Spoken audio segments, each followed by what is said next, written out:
Schon ist auf der Flucht.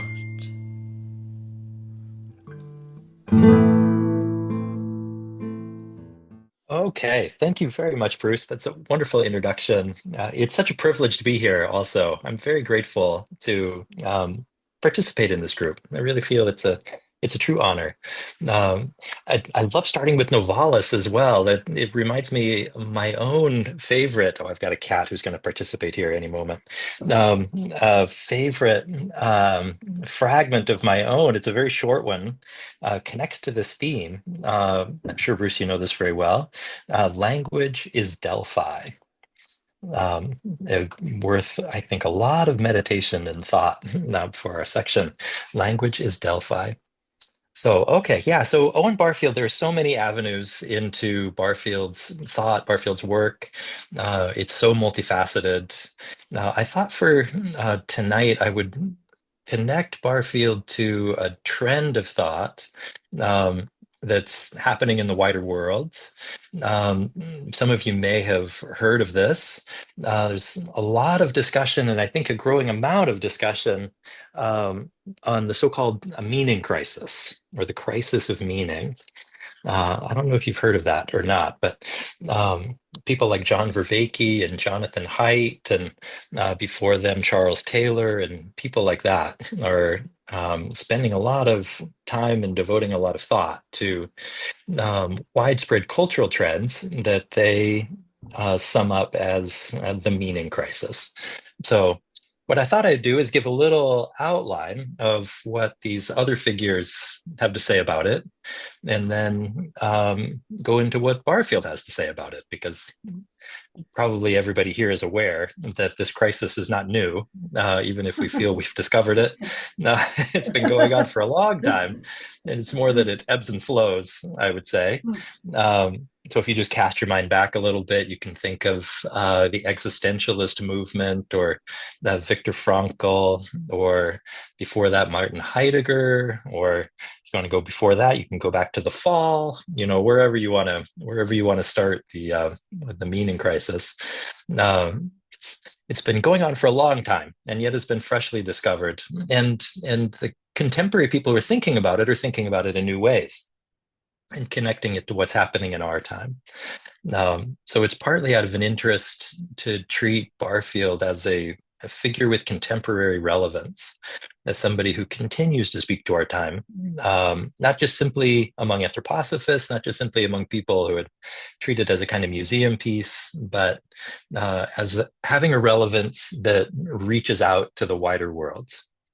So, okay, so the meaning crisis. What are we to say about this? I'm going to start with John Vervaeke, who has devoted a lot of thought to this. I'm going to put in the, if I can figure out how to do this, I'm going to put a link to he has a video series. I think he made this during COVID. I think he was kind of losing his mind a little bit and decided this would be a good thing to focus on while everyone was locked down.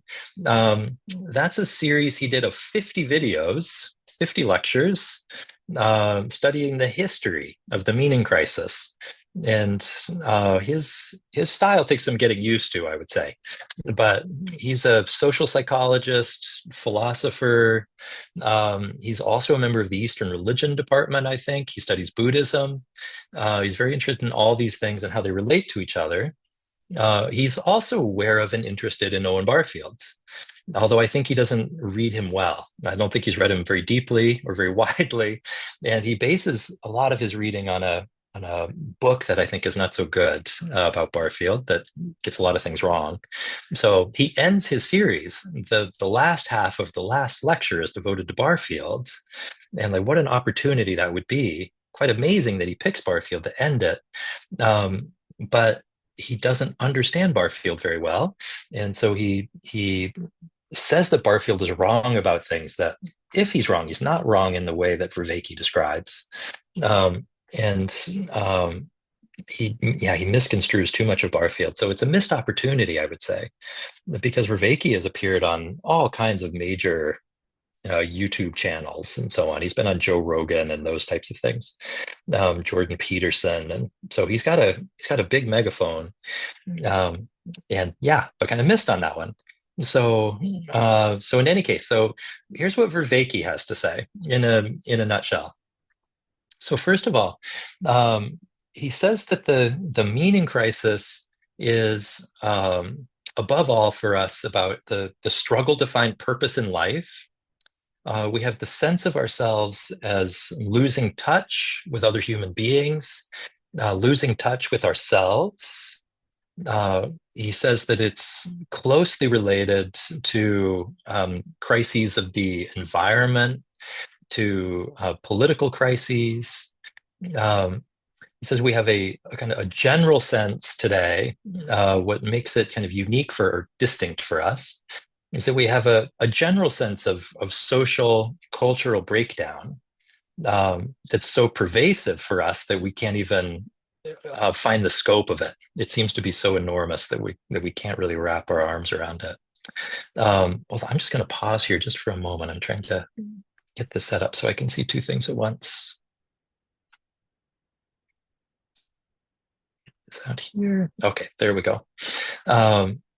So part of what makes it kind of what part of what's unique about it for us is that it's closely correlated with a mental health crisis that we have in our time, in this moment, widespread and growing to the extent that people are talking about them as epidemics. People with anxiety disorders, people who are clinically depressed, people who are suffering from despair, suffering from suicide, or suffering from it, from suicidal ideation, let's say. Um, yeah, it's kind of funny. My home base is Seattle, and I teach at a high school here. It's Waldorf High School, and we were reading a little bit of Charles Taylor with this senior class, and it didn't happen to come up. The students knew this, that Seattle is both the most atheistic city in the United States and the city that has the most antidepressant medication prescribed. um, Students were finding that meaningful, I think. Okay. So let me see. Oh, I see a question in the chat. I'll come back to that at the end.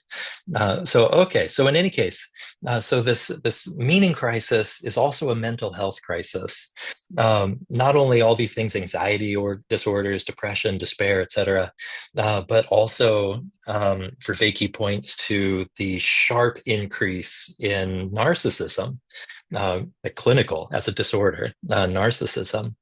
That's also skyrocketing in recent years. So what's all this about? And if you begin to look at narcissism a little bit, I just take that as kind of a test case. I don't know, some of you may know something about it. It's very interesting if we think about it in the context of the meaning crisis. So what's involved with narcissism at a clinical level? It includes things like a need to be in control, a lack of empathy, an inability to love, pervasive dishonesty, pitting people against each other so that you can stand above and be superior to them, a compulsive need to denigrate others, and so on. If you've ever run into a narcissist, you probably know it's a pretty unpleasant business. And all of this in the service of propping up a false self that the narcissist is terrified will be exposed at the end, right? So all of this kind of the mirage of dishonesty and so on, all in the interest of a false self and protecting the false self, hoping no one will notice the falseness of that self. Now, if we think about that in the context of the meaning crisis, it suggests that the habitual, universal, pervasive experience of the narcissist is of the lack of meaning. That truth is inaccessible, that connection with others is inaccessible. And these may be people who don't have any idea that that's what they're experiencing. But to be a narcissistic personality is, by definition, for Vervaeke, by definition, to be cut off from meaning. So, so that's one example that he'll point to. But this is just an indication of larger problems, he says. So, for example, the meaning of culture itself is in question. Is it itself purposeful? Is it of value? Does it matter? Is it just simply a byproduct of struggles for power and disconnected from any objective truth? Uh, the point isn't whether it is or it isn't, but that the fact that it's so in question, that the very validity of culture itself is in question. And underneath that is cynicism about the truth. Like, does truth exist? And would it matter if it did? Are all claims to truth just cynical grasping for power and so on? That these are questions that are alive in our time. So okay, so that's a glimpse of Vervaeke in his picture. Here's a quote from him that so you get a bit of a sense of his thought. Many people, he says, many people are talking about the meaning crisis, but what I want to argue is that these problems are deeper than just social media problems, political problems, even economic problems. They are deeply historical, cultural problems, even, cognitive problems. And we need to penetrate into them carefully and rigorously. Getting out of this problem is going to be tremendously difficult. It's going to require significant transformations in our cognition, our culture, our communities. And in order to move forward in such a difficult manner, we have to reach more deeply into our past to salvage the resources we can for such an amazing challenge. Right. So, okay, so I just want to highlight about this that he's seeing it as a systemic problem and one that requires a significant transformation in consciousness. Okay, so that's one figure, John Vervaeke. Second figure, and I can put the spelling of his name. It's not a common name here in the chat. If I can, well, I'll get to that later. Okay, second, I'll cover more quickly here. Jonathan Haidt. And so some of you have probably read some of Jonathan Haidt's works. He's a best-selling author, very popular, also a social psychologist. I found that social psychologists often feel like they have the answers to everything. He's presenting that. So he's diagnosing a social ill. He folds neatly within, I would say, what Vervaeke is doing. It's on a smaller scale than Vervaeke, but very consistent. And so with Jonathan Haidt, I'm thinking of his recent discussion of what he calls the anxious generation. And for those of us who are Waldorf teachers working with adolescents in particular, there's a lot, I think you'll find that there's a lot of value in what Haidt has to say and what he brings. So he points to a significant rise of mental illness among teenagers, especially young girls. And his research is leading him to see that this is connected to the rise of social media, that rates of everything related to anxiety, depression, self-harm are up between 50 and 200%, depending on the subpopulation. And what he's noticing is the way that the correlation between your immersion in social media on the one hand and your decreasing sense of meaning and purpose on the other hand. In other words, the more deeply immersed you are in social media's related things, the less you are able to find meaning and purpose. And if you're an adolescent, of course, you also don't have a well-developed ego. You don't have a sense of self, really. And you're constantly looking around, using as mirrors in a way the people around you, what your interests are, and so on, in order to be able to get a glimpse of yourself. So if the mirror that you're holding up is your screen in a way, right? If you're using your glowing phone to get a glimpse of yourself as it's reflected in the comments and the observations of others through social media, then you're in a bad state. You're not where you want to be from Jonathan Haidt's point of view. So here's a little quote from him. If you are concerned about something and you become an activist, you have a greater sense of meaning, a greater sense of connection. once kids move on to smartphones, all of a sudden, activists and political activists are now less engaged. They have less sense of meaning in their lives.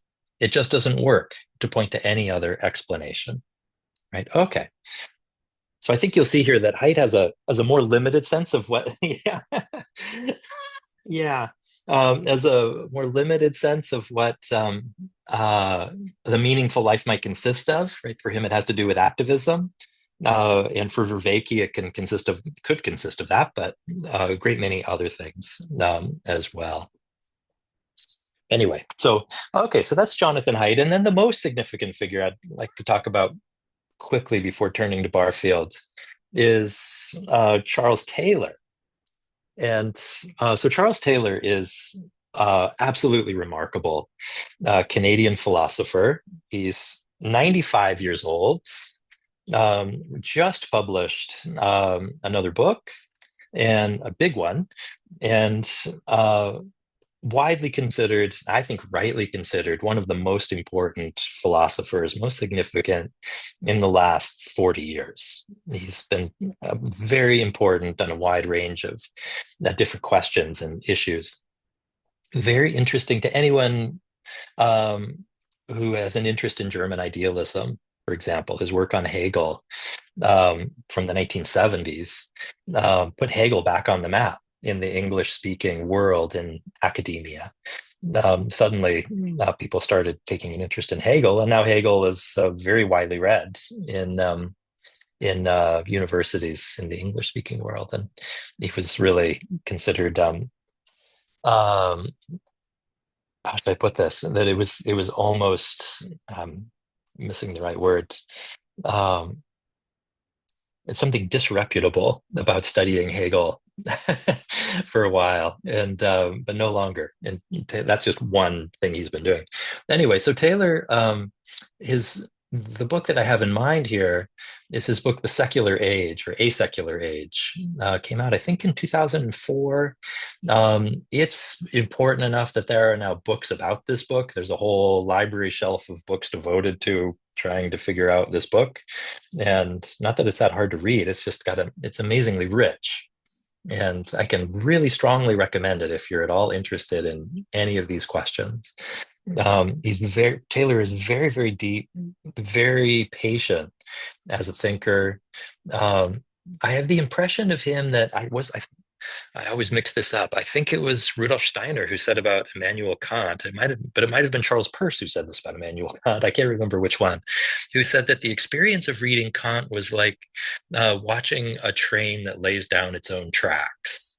And that's the experience of reading Taylor for me as well. You can feel relaxed into the sense that you can trust the thinking of this person. In the end, you may or may not go all the way with them, but step by step, you can just relax with the soundness of their thinking. So, okay, so anyway, so there's a plug for Taylor, who I think does. I don't go all the way with him, but I think he's. Barfield would not go all the way with him, put it like that. And I'll try to say why as we get into this. But I think they would be what Barfield would call a friend. He had certain people with an intellectual affinity he would call his friends. And I think Taylor would be in that group. So, okay. So Taylor, his work on A Secular Age, I'm just going to pick out three highlights here that relate to the theme. So first of all, so he characterizes our age as a secular age. And there are various places we can locate this. He usually settles on the Romantic movement as the beginning, the positive beginning of the secular age, and the preceding era as the more caustic, skeptical beginning in which things are really breaking down. But part of his analysis actually is that the rise of secularity and the diminishing of Christianity comes from within Christianity itself. And he's very detailed about that. And it's quite interesting. All evidence for something that Taylor does not discuss, namely an evolution of consciousness. But so in any case, so just a few highlights. So first of all, he says that the secular age is not anti-religious. necessarily. People tend to think of it, it's either you're secular or you're religious. And he says, no, that's not the right way to understand it. The right way to understand it is that the secular age is an age of religious choice. That if you could transport yourself back into Dante's Florence, let's say, you would find that it's completely axiomatic that you are definitely religious. You are definitely Catholic. No, you don't go through an adolescent crisis and decide that you're not Catholic or waver about it or anything. That's not going to happen. In the secular age, on the other hand, he says we've turned inside out. That today it's unthinkable in a modern Western society not to question one's religion. You would really be deviating from the norm if you were absolutely in lockstep with no questions whatsoever with whatever religious background or orientation you grew up with. You may or may not end up back in the fold, but the point is that it's a matter of choice, and we'll all recognize that in the end, it's up to the individual to choose what religion they are a part of. A second highlight for us, the meaning crisis, and Taylor also talks about a meaning crisis, but before Vervaeke or anybody else in this modern generation, the meaning crisis for him is the fruit of a long historical, which is to say spiritual, I think he would be comfortable saying that, process that involves many things. In particular, he points to three things in particular. The rise to supremacy of what he calls instrumental reason. And instrumental reason is means to an end reasoning, very practically oriented. The kind of reasoning where we say it's true if it's effective, right? And we do this all the time, right? So think of whatever kind of the quintessential example would be something like the positivist movement, where unless you could confirm some claim using a scientific experiment and you could duplicate that, you can't call it true. Right. So, but we tend to do that without being positivist necessarily, without being so rigorous, so conscious about it. We tend to assume that if it's true, it must be effective. And if it doesn't work, it's not true. But there's correlation for us between being true and showing results. A second factor that's gone into this is the alienation of the individual. And he points back to Descartes and kind of familiar figures like that, that we have experienced an increasing, ongoing alienation from others, from the objects of the world around us. We can even talk ourselves into a kind of alienation where we get hyper-focused on the fact that I am none of the things that I'm observing. We can become alienated from our own feelings and experience them as intruders. And we even have the notion today of an intrusive thought or an intrusive feeling. Those are feelings that keep happening, or thoughts that keep happening to us, and we can't control them. So we're in a way attacked by our own soul. We can be alienated from our own dreams. We can be alienated from our own desires or goals in life. And according to Taylor, this begins somewhere in the 17th century and has been steadily increasing. And you can just note it happening, steadily increasing as time has gone by.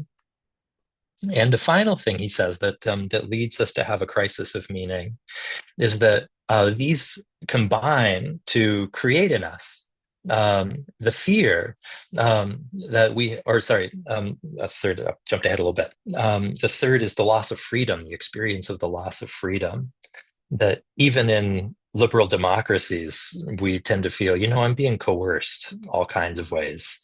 I'm being manipulated all kinds of ways, and being told what to think, told what to do in ways subtle and obvious. And I have the Kafka's right that I'm trapped in a massive bureaucracy or conspiracy of some kind. I just know it. So even though I seem to have freedom of movement, and freedom of thought. I don't really believe I have freedom of movement in the end, or freedom of thought, right? So these are, for Taylor, these are common and increasing experiences. Those three, by the way, come from a different book by him, a short book that maybe is a good introduction, called The Ethics of Authenticity. It's an outstanding book. I think began as a set of lectures. Anyway, so those are the three. And the combination is that they create in us the fear that our lives and the world around us have lost meaning. In A Secular Age and other places, he talks about this in terms of the disenchanted world. There's a sociologist, Gerd Simmel, who he's referring to there, that the world has been disenchanted, and the enchanted world that we've lost, he says, that the lost world is a world that was filled with spirits and moral forces, a world that impinged upon human beings, that the boundary between the self and the world, the self and those forces, the self and those spiritual beings, was porous, somewhat porous. And now we've become what he calls buffered. I think it's a great image. We have, I don't know if the pun is intentional, but kind of the buffering of a modem is what I think of. Back in the days we had those. So we kind of on delay, kind of pushed out, kept out of connection, but then also kind of the fatty buffers that we have around ourselves, the kind of what's sometimes referred to as soft armor, to kind of protect us from the world, from other people, from having our feelings harmed. Yeah, okay. So in any case, we've lost that. A part of this enchanted world was that meanings were not only in the mind, that part of the porousness between mind and world, what traveled between mind and world, were meanings that were common to both, that couldn't be located in either one or the other. That meaning itself is neither mind nor world, but passes between them, right? And we've lost that.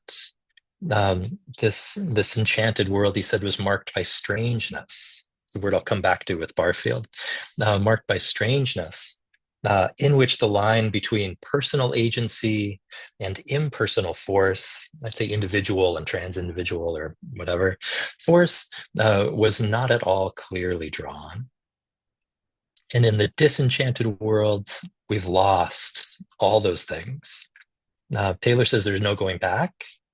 Taylor is himself Catholic, but he doesn't have, he's very hesitant to say that it's possible to re-enchant the world. For sure, we can't go back to what we might call in an anthroposophical context, maybe call a sentient soul experience, back, let's say, to the common experience represented in Gilgamesh, where the gods are pervasive within the soul, outside the soul. Taylor says that world did exist for those people, but it's gone, and we can't get it back. What we can do, he says, is by developing love, by developing a sense of wonder, we can begin to discover that he thinks that this cut-offness, this alienation, is false. That it's something we've convinced ourselves in the case, but it isn't really the case. That we are structurally even connected to the world. The mind and the world are bound up with each other, says Taylor. And we can begin to rediscover that connection, and rediscover, in particular, he says, that we have moral dimensions to ourselves that were built into us, that are built into the soul, and that connect us to the world. And he's got some good arguments for that, I think. Some very healthy thinking. And if we develop a sense of wonder, we develop a sense of love, we can begin to re-enchant in that way. Right. So it doesn't get you very far, right? So from an anthroposophical point of view, it doesn't get you back to the spiritual world, for example. But you can begin to strengthen the soul in such a way that you can begin to imagine reconnecting to the spiritual world. What I connect the two is the beginning of How to Know Higher Worlds, and the 3 steps of moral development for 1 step of spiritual development. and that Taylor's sanity and openness is very helpful with the three steps, very helpful on the path to philosophy of freedom. Okay, so those are those three, and that I think those are three like serious people, good glimpses of what the meaning crisis means today. All people active, even Taylor, still going strong at 95, actively working on all of this. Okay, so let's bring Owen Barfield into it and put him in conversation. So Barfield himself is no stranger to the meaning crisis. The very first sentence of The Rediscovery of Meaning, right, which is a collection of essays by him, and the title essay is The Rediscovery of Meaning. I don't have the book next to me here, but but the first sentence is about the fact that he thinks the most serious challenge that we face in the world today is the growing sense of meaninglessness. So that was 1960, I think, 1961. And he had been writing about that since the 1920s. His first essays are on this topic, among other things. So he, from the very beginning, it's quite amazing, writing in 1928, in the same year that Heidegger publishes Being and Time, he's writing about that, right? So he's very remarkably attuned, I would say, to the subterranean developments that were happening in European culture at that time. Okay, so let me see. So I'm just going to say a couple of things here that the contribution that I imagine Barfield would make to this conversation. He'd say, first of all, that in order to understand the meaning crisis, we need to understand it as the latest stage in the evolution of consciousness. And in order to do that, we have to distinguish the evolution of consciousness from the history of ideas. And it's not controversial to talk about a history of ideas. Charles Taylor does that. John Vervaeke does that. Where Vervaeke, where he steps off the beam with Barfield, is that he thinks he doesn't agree with Barfield that there is such a thing as an evolution of consciousness. That he bases, which is fine to do, of course, but his the reason that he objects to it is not sound. It's based on a misreading of something Barfield says, unfortunately. In any case, so the heart of the distinction between a history of ideas and evolution of consciousness is that the history of ideas is about a world that exists independently of those ideas. So Taylor's enchanted world, for example, an indigenous culture may live in an enchanted world, but if you're only looking from the point of view of history of ideas, they have mistaken ideas about the world. And Barfield thinks that itself is false as an assumption. If you look at it from the point of view of the evolution of consciousness, one thing that happens is that how should I put this? That ideas are woven entirely into the world. That the meaning crisis, another way of putting it, the meaning crisis isn't just a crisis in our ideas, isn't just a crisis in our thoughts about ourselves, but is a crisis that goes all the way down into perception itself, all the way down into our most fundamental way of relating to the world. And what the evolution of consciousness measures, or what's evolving, is at the level of perception. Barfield sometimes calls the evolution of consciousness the history of consciousness, right? So it's the history of the change of consciousness itself, and consciousness is always of the world.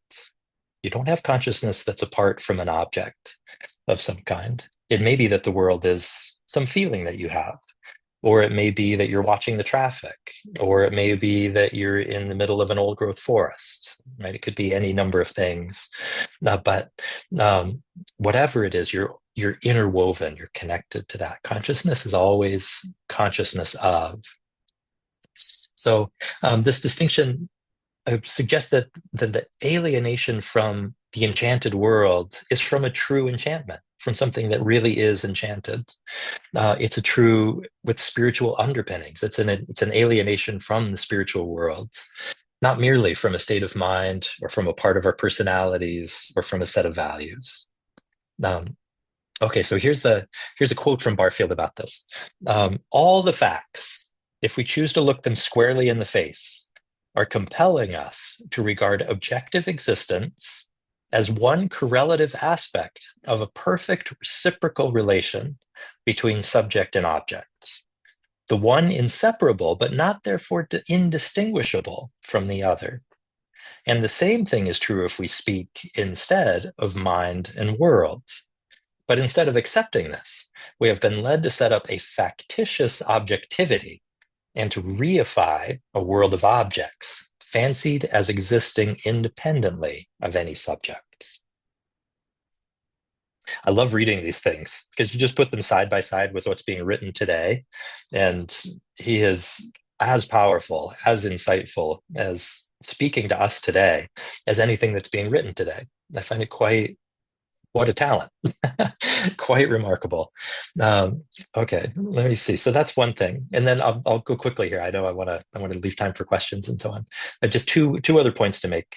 One is that this whole distinction also rests on a deeper distinction between polarity and opposition, that our relation to the world, including ourselves, right, when we're thinking about ourselves, is one of polarity, mind and world being in polar tension with each other, which means that there's no such thing as an isolated, independent entity, including me, right? I'm never cut off. And nobody is ever cut off. Nothing is cut off from anything. Everything interconnected all the way across the board. This presents a challenge to some of the most fundamental axiomatic parts of our thinking, like classical logic, like the laws of non-contradiction, the law of the excluded middle. It's possible for something to be itself and not itself at the same time. For example, there are middle spaces between being and non-being. It's a requirement, he says, for thinking about any living thing that we think about it as consisting of polarities. But then he will also go on to say, we need to think of everything as living at the same time, right? The notion of a dead world is also false, right? There's no such, very Whitman-esque, right? There's no such thing as death. Okay, so let me say, okay, so that's probably enough about that. Yeah, it reminds me a little bit of a quote from Emerson from his essay on, or a book on nature from 1836. This famous quote, I'm sure some of you know this, but Barfield was very fond of Emerson, as Steiner was as well. I think, didn't Steiner say that all of anthroposophy is contained in Emerson? Something like that. Barfield quoted him from the very beginning as well. And so this is very Barfieldian, you might say, or sentence here from Emerson. I become a transparent eyeball. I am nothing. I see all. The currents of the universal being circulate through me. I am part or parcel of God. And so that's the polar state of mind, you might say. There's still an I there, right? I become a transparent eyeball. I am nothing. But if you try to put it in terms of separation, it doesn't work. It's not, I'm over here and the rest of the world is over there. Okay, yeah, and then finally, just a couple of things here. Disenchantment. Barfield characterizes disenchantment. He talks about it in terms of the consciousness soul era in some early essays, brilliant essays that are collected in the rediscovery of, no, not the rediscovery, sorry, Romanticism Comes of Age. And so there he talks about, in a very interesting way that I haven't seen elsewhere, probably just haven't read well enough, but distinguishing the consciousness soul era from the intellectual soul era. He says that what's unique about the step that's made is that we've completely lost faith in language in this era. We've completely lost faith in meaning. And we don't think that there's any connection between who I am at the core of cores, who's the ego, who's the I, in any way that can be put into language, with any kind of truth claim in any way, right? And in fact, we have the impression that language is inherently false. That as soon as that to speak is to err, right? very interesting, I think, as a way of distinguishing that the intellectual soul age, which is the age of logic, the age of the word, you might say, from our modern age in which the word is had a bit of bad smell to it. Okay. He also talks about, he defines the sense of oneself in this era, this age of meaninglessness, as one in which the self is a paradoxical 0 point, as the place in which self-consciousness and non-entity coincides.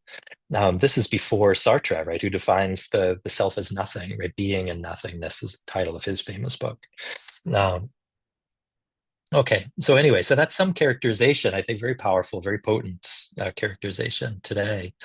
And then lastly, the remedy. So Barfield does have a remedy. Well, the first remedy for him is anthroposophy, right? He's going to direct people there and say, like, that's the best route. And then the thing that he has to add to that is it's already implicit probably in what you've heard, cultivating symbolic consciousness. If you want to find a Barfield text where he really gets into this, I would strongly recommend for this whole topic that you take up Worlds Apart. It's an amazing book that, if you haven't read that book before, it's fictional. I hesitate to call it a novel, but it's a work of fiction that in which different characters are brought together from different disciplines. So there's a physicist, there's a biologist, there's a psychologist, and so on, a theology professor, and so on. They're brought together to try to find common ground with each other. And one of the things that happens in that book is that two of the characters work together to dispel what Barfield elsewhere calls, and I'm glad to remember to mention this, the sin of literalness. The feeling of being cut off, the feeling of being alienated, goes hand in hand with taking the literal to be true, the literal to be fundamental, the literal to be basic to who we are and to the nature of the world. And Barfield thinks that's false. As does Taylor, by the way. He also thinks that's false. That instead, the most rock bottom you can get is not the literal, but the symbolic or the metaphorical instead. And that's part of what happens in that book, is that a couple of the characters will lead you step by step to see that, oh yes, the most fundamental level that we have in our engagement with questions of truth, in our experience of ourselves and our experience of the world, is one in which things symbolize other things. Including me, I symbolize other things as well. So rock bottom is the symbol, and the symbol implies connection, right? So to the extent that you begin to develop that and break out of he just thinks it's a habit, our ingrained tendency towards just thinking the literal is the true. It's very similar to Taylor's saying that we have this ingrained habit, we can't break it. We have a very hard time breaking it, of thinking of the true as what's effective. Very correlated ideas. So in other words, take up poetry, reading it and writing it. It doesn't matter if it's good. It's the practice that matters. It's the form of thought that matters. This is a step on the way to imagination as a stage of higher knowledge. Right? So the whole cultivation of the aesthetic, both as an activity and as a receptivity, they go hand in hand with each other, is you're in the antechamber of imagination as a faculty or cognition that leads you into the spiritual world. Right. So, okay. So that's, I think, all I'll say about that. He has essays where he points you to Steiner he never talks about intuition that I know of. He talks about imagination, inspiration, and he says, I'll save intuition for another time, or intuition's too hard to talk about, and so on. You're in the realm of the pure symbol at that point. But anyway, so, yeah, well, that's probably enough. I had a couple of things to say about strangeness from poetic diction, but I think I'll just leave it there. That's a lot. I'm sorry. I think I've gone over my half hour probably, but thank you for sticking with me here. Thank you, Jeff. You have gone over a little bit, but no problemo. We do have some time left for comments and questions. So if anyone has anything, please bring it forward. Remember to unmute yourself. Yeah, go ahead. Jeff, where, in your opinion, did Vervaeke get Barfield wrong? And who Yeah. was it that led him astray? Okay. Yeah. So I just think this is a bad book. I hate to say it, but it's just the way it is. But there's a book called Owen Barfield, Philosophy, Poetry, and Theology, by a guy named Michael Vincent de Fuchsia, and that began as a doctoral dissertation somewhere in England. I forget where. Suffolk, maybe? No, it doesn't matter. Fuchsia's, he reads Barfield badly and he researches him badly. So, for example, in trying to understand Barfield's connection to anthroposophy, he limited himself to looking at the British Anthroposophical Society webpage and things like that. He didn't really engage in Steiner's work at all. Yeah, very badly. He picks a couple of quotes out of Occult Science, but you can tell it's like he's a grad student and he's just trying to write a chapter and get out of there. Likewise, and he's exploring Barfield's connection to Coleridge. He limits, who I've studied quite closely myself. I wrote my own dissertation on Coleridge, actually. And you can tell he hasn't read Coleridge. All of his references to Coleridge are to other Coleridge scholars. So he's just saying, so-and-so says this about Coleridge, so-and-so says that about Coleridge, which is no way to develop an appreciation of what Barfield thought about Coleridge. And so, because Barfield, of course, read Coleridge very deeply. And it's just a side note, but what Barfield's book about Coleridge, and he also says, oh gosh, this was galling to me. He says that Barfield's book about Coleridge isn't taken seriously by Coleridge scholars today. And that's just simply not true, actually. It's still read today by Coleridge scholars, and they take it quite seriously. They don't refer to it because you don't refer to books typically that are as old as that one.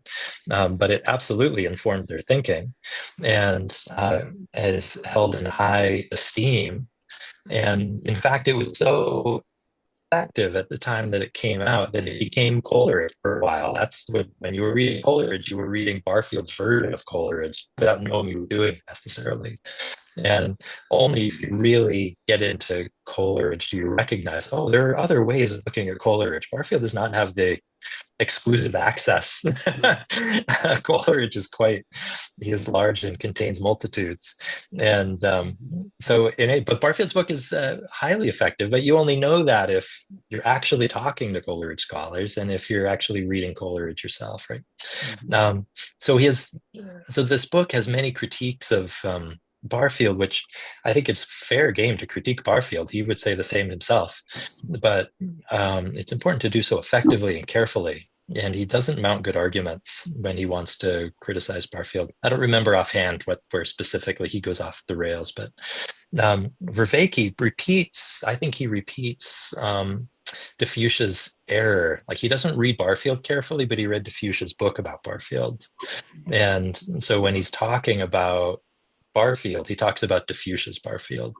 And then the other thing is that the reason he rejects Barfield's argument for the existence of an evolution of consciousness is that he thinks that Barfield is mistaken in his understanding of the history of meaning. And I think he takes too narrow a sample of what Barfield says about that. He goes purely off of pneuma and spiritus, as like wind and spirit at the same time, which is an example he uses a lot. Other people did at the time too, writing about metaphor and language. But Barfield does quite a bit more than that and anchors his argument in many other ways. And so to me, that's not a good ground for rejecting what Barfield has to say. So anyway, I think Vervaeke just doesn't read him carefully enough, but he's a very smart guy. Barfield's a Platonist in the end, I think. And Vervaeke is very interested in Neoplatonism. He's a very creative thinker. He wants to bring together Zen Buddhism and Neoplatonism, for example. And I wouldn't have thought to do that, but okay, that seems very fruitful. And let's see where that goes. So in any case, I'm hopeful that Vervaeke will come around, because Barfield is really of interest to some philosophical, theological people who know him. So Vervaeke knows those people, and so I'm hopeful that word will get back to him, that he's not treated Barfield with sufficient care. Yeah. So anyway, well, I think he's a work in progress that can be reached, and we'll see where he takes it. But I think he falls into an error that he thinks it's just about fixing our thinking. And it's at the heart of what Barfield says, that it's not just about fixing our thinking, but that as we're thinking or fixing our thinking, we're also reconnecting to the spiritual world, that you can't do one without the other in the end, that a true therapy involves a crossing of the thresholds in a sound, healthy way. Right. So Barfield emphasized communication with the dead, for example, and the importance of that.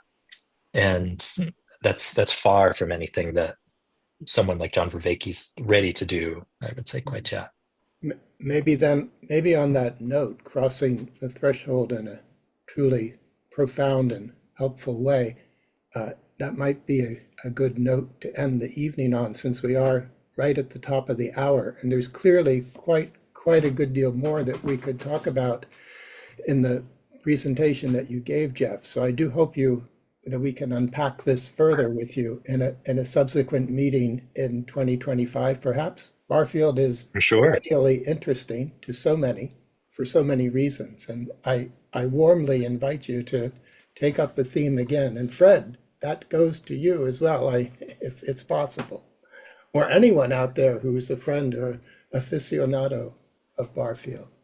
So once again, I'd like the Barfield experts to take up the question of what Barfield adds to anthroposophy, or the relation between Barfield and Steiner and anthroposophy, because that's very interesting. It's not good enough just to say, well, Barfield says you should read anthroposophy. Well, no, he says a lot more than that, of course. Hold that thought, though. On that note, which is always a good question to take into one's sleep life, let's end the meeting here. And thank you very much again, Jeff, for being with us tonight. Happy to be here. For attending. Thank you for your patience. And don't forget, what was the not good Barfield title? The one I just mentioned. I'm happy to put it in here. Let me see. I'm just going to cut and paste from Amazon here.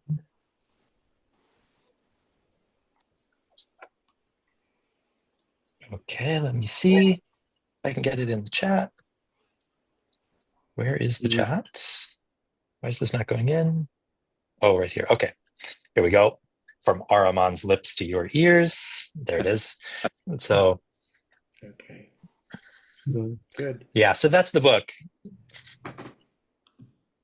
It was a real exercise in equanimity reading that for me, I must say. It was quite a challenge, but I made it through. What was the title of Barfield's fictional work that you recommended? Worlds Apart. Worlds Apart? Yes. Okay. Yeah, put that in the chat here. And I would love to come back with the group as a discussion. Like, there's no reason that one or the other of us needs to hold forth, but really to have it be, I think there must be undoubtedly many perspectives on all these questions. I love this question in the chat here.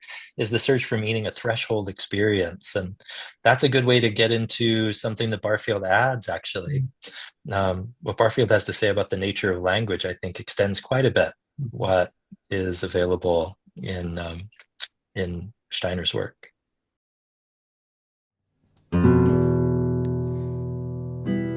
Wartet. Das schmeckt.